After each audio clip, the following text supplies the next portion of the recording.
When you think of why Israel seems to be punished so much, how their,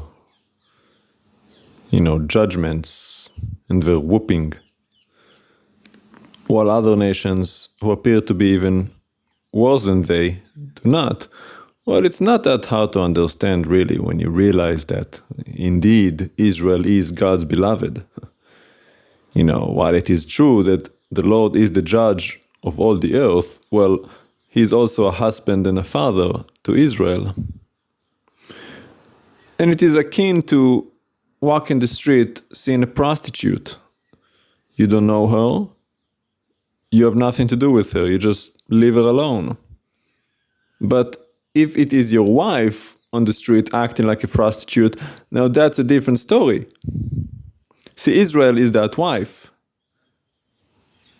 The nations, they can go and worship pagan idols and man-made statues and etc., etc. Not so with the wife. If the wife does it, it's not good. You read your prophets in the scripture, and it's pretty evident that for the most part, the Lord does tend to leave those pagan kingdoms alone as long as they stay within the margin and don't go over the steep edge. As long as you don't push it, He's gonna let you be. Go and worship whatever you want to worship. Just don't push it too much. And when you do, well, that's when you see all the judgments happen, like Sodom and Gomorrah, Nineveh, Pompeii, etc. Israel, much less of a margin, because Israel, like I said, is the beloved, and the Lord does not tolerate it, which is why He keeps saying in the prophets, what is all these offerings and blood, and who invited you to come and trample my courtyards?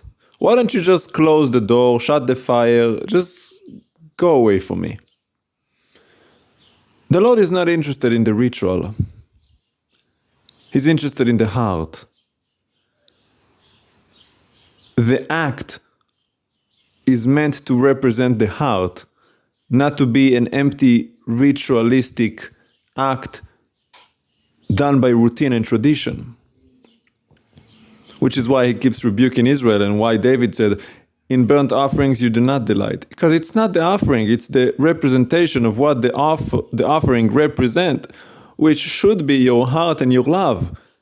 It's like, hey, you want to give me something? Here's how I'm going to accept it. I love giving gifts to my beloved. I'm always thinking, what can I do next? What can I give Papa? How can I bless him? If you love somebody, why wouldn't you?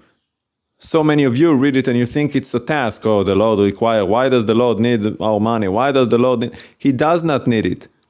He's blessing you with the ability to give it, to express your love and gratitude for Him. It is a blessing for you to be able to give something to Him. He doesn't need anything. He's God. But for us, oh Lord, how can I express my gratitude? What can I do? Well, here's what you can do. You can do this and offer it in a way that you will be accepted. The right attitude, it has to be blameless, it has to be clean and pure, etc. Here's the protocol. Very specific. The Lord is holy. Everything must be done according to His way, by the right people. Only those people can approach the altar. Only these people can go into the holy place. Only that person can go into the especially holy place. Everything has to be done according to His way. But you could participate according to your part. You could bring in the offering, the grain, or the flock, the burnt, or the thank offering, the volunteer offering, according to your way. But then again, it's not about that ritual. What happened though is you lose the heart and you start thinking it is all about the ritual. Which is why Israel got rejected so many times and the temple got destroyed. It's like, Papa is saying, enough of this. Why do you bring me this blood into my house when you don't even keep my commandments? That's like the husband or the wife that keeps cheating on you, doesn't show you any love and then give you a piece of chocolate. It's like, I don't want your dirty chocolate. I don't want your stinking flowers. I want your loyalty. I want your love. I want your fellowship. You're in the bars every night, coming home smelling like other women, and then you bring me a bouquet of flowers? Get out of here. That's what God is saying. What are you doing bringing me this? You think you can bribe me? You think I'm a fool? I don't know what's in your heart? You've been worshipping all kinds of rabbis and pagan deities and politicians and economy and the stocks and sports and American idols and all this other mess, and then you come and bring me a tithe and offering? I don't want your dirty money.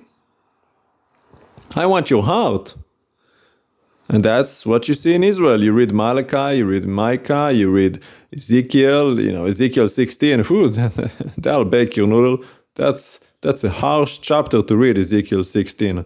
Very graphic.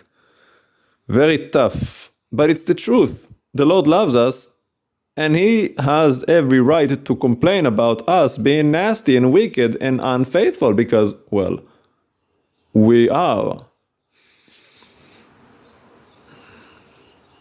So unless you have the heart, don't do the ritual. Why do you go to church for? Why do you go to synagogue every Shabbat, saying the same prayers, reading from the same Siddur book, nodding back and forth for 3 hours? Why? What is all this? It would be better for you to just be an atheist. It really would. Stop profaning the name of God. Stop treating Him like a joke. Like I said, the nations get more grace than Israel. We're not His beloved. We're not the bride. If you're not the bride, go do whatever you want. Be a prostitute. Be a whore. What difference does it make? You're not the bride. But if you are the bride, don't you dare do these things or I'm going to whip you. Not hard to understand, is it? The Lord said, do not bear the name of Adonai in vain, for the Lord will not forgive anyone who bears His name in vain. Do not bring profanity. Do not profane the name of God. Do not bring reproach on the name of God, but so many do. The hypocrites. We call them Pharisees, but that's not accurate. The Pharisees were a specific sect of people. They were not all hypocrites, and they were not all what you would refer today as Pharisee. Religious people, whitewash on the outside. Some of them were, some of them were not. That's like they say in the Orthodox or the Baptists. Well, the Baptists would be another sect, just like the Pharisees. You had the Sadducees, the Tzedukim, the Pharisees, the Perushim. You had the Enochians, the Essenes, all different sects. It's not like an adjective for hypocrites. That's not synonymous. But you read it as such. But you're no different. Because so many of you, no matter Episcopalian, Presbyterian, whatever denomination out of your thousands, you're hypocrites. Because you just do the ritual. You show up and you say your prayer, you wave your hands while the band is playing the rock Christian concert. But you don't live it. You have no heart for God. He's not the Lord of your life. You do whatever you want to do, not what He wants. You just show up for the service. He wants your life. Like I said, the offering is simply a representation, a tithe of your life. To represent that the entire life is His. But it's not like you bring up the offering and then as soon as you're out of the temple court, you go back to Sodom to doing what you did. No. Once you're done in the temple, you go back and you live your life with the Lord. The temple is just the highlight. You come together for the dance, and after the dance, you're still supposed to be faithful to your wife. That's what you call the highlight reel, and then you got the routine. Well, the Lord is in the routine, the Sabbath day is the holy day. It's the one set apart as a tithe, but, well, He wants the rest of your week as well. Oh, I'm faithful on Shabbat, but the rest of the week you're a devil. Being nasty, making sexual jokes, being greedy, lustful, wicked, no love, no kindness. You think the Lord is interested in you just because you show up on Shabbat with a kippah on your head, doing your whatever? No. Like I said, you'd be so much better off just be a secular Jew. Or for you Christians who are, you're nothing. What is a Christian anyway? You're just pagans. Just be an atheist. Just be an atheist. Forget about it. Listen, you're not gonna get in. You have no heart for God, so you already fallen out of His grace. You've fallen out of your part. Just be an atheist. It would be better for you. You would get more grace, more mercy. You really would. If you show up on the day of judgment with all that reproach you brought on the name of the Lord by claiming to believe, living the way you live, not good. It will not go well with you. So take it to heart. You either give Him your heart or just go away. Don't play with Him. He is a consuming fire. Do not play with God. Be faithful or just forsake the faith, all at all. Be careful. Judgment is very, very real. Guy said, the Father disciplines those He loves, His children. And He does. Because the children, obviously, are where He's invested. You bear His name. You bear His seed. That's why He has to discipline you. The stranger, the neighbor does not. But you do. The half-son does not. The full son does. The half-son gets some benefit, but the full son gets it all. The punishment is for good. And that is why when you have the heart, you have the Son. You can have the things the Son owns, but if you don't have the Son's heart, the heart. And it's about the Brit Milah, the covenant. The covenant that is through the Brit Milah, the cutting off of the foreskin. Many you have given, but have you given your heart? Sure, you bought a car, but have you given the heart? Have you given the person your heart?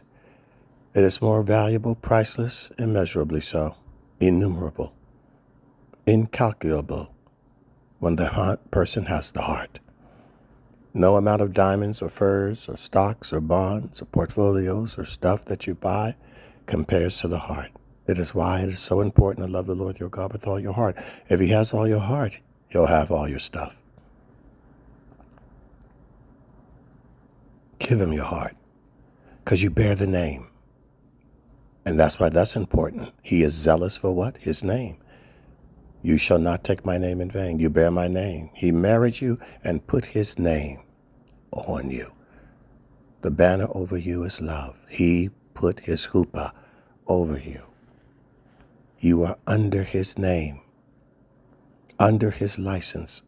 You will receive His blessings and inheritance. Don't you want that? Then give Him your heart. Then the stuff that you do give is more valuable than even what's calculated. You can give 1,000, you can give 2,000.